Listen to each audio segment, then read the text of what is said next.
एते जोरे वर्षा सामको ये वर्षा पे होता ठंडा पाग और आमर एठिकार ठंडा पानी यही चक्कर में मत एत ठंडा धर जाऊे कौन ही कहबी। दिन सारा सब कम दाम को सारी देकी अध घंटा खंडे रेस्ट कला रोसे घर को आसिक फ्रिज देखला बेलू गोटे एक्सट्रा क्षीरटे बड़ी जाइए। से क्षीर पैकेट को ही देखिए मन पड़ा जे मुझा करी 2 पैकेट क्षीर जोटा कि रसगोला करी नीलाद्री बीज दिन महाप्रभुंर नीलाद्री बीज तो सरी सारा आ माँ लक्ष्मी को भी से रसगोला देकी मन सारे से दिन आनी क्षीर में आज जाए मुझे रसगोला बन पारे। आज भाविली आज जहाँ भी हो मुंड बिंधु कि देह खराब हो आज रसगोला बनइबी माने बनइबी। लिटर क्षीर को फुटेकी लेंबू और पानी मिसेकी छेना छिंडेदेला पानी और छेना पूरापूरी अलग हो जाता।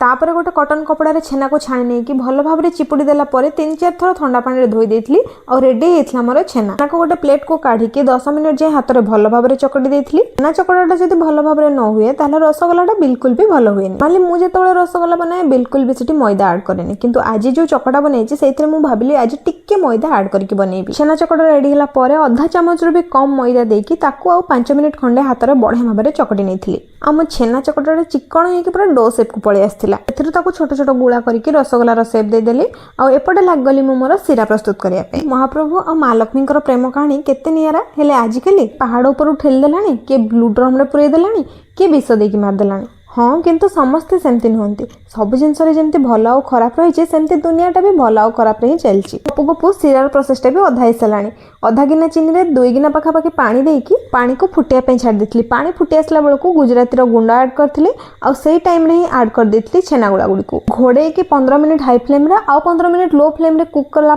रेडी होता आमर गरम गरम रसगोला। 15 मिनिट लो फ्लेम रे कुक करिया पूर्व घोड़णी काढ़ी टिके स्पून द्वारा एपट सेपट करने से मुझे चीनी सीरा टिके एक्सट्रा पानी देती कहीं छेना गुड़ाटा पानी रे पड़ी टिके भल भाव में कुक हो पार। आ रसगोला बन सारा बहुत समय वेट कली न खाई स्वामी रखी बोली आज आसपा एत लेट कले मो अपेक्षा कर न पारिकी सांगे सांग टकटाक करके 3टा रसगोला निजे खाई देती। जदि वीडियोटा आपको भल लगी था लाइक शेयर और सब्सक्राइब कर इंस्टाग्राम रे जाइए फॉलोटा मारदेवे और जो मैंने इंस्टा देखुं यूट्यूब रे सब्सक्राइबटा करदेवे।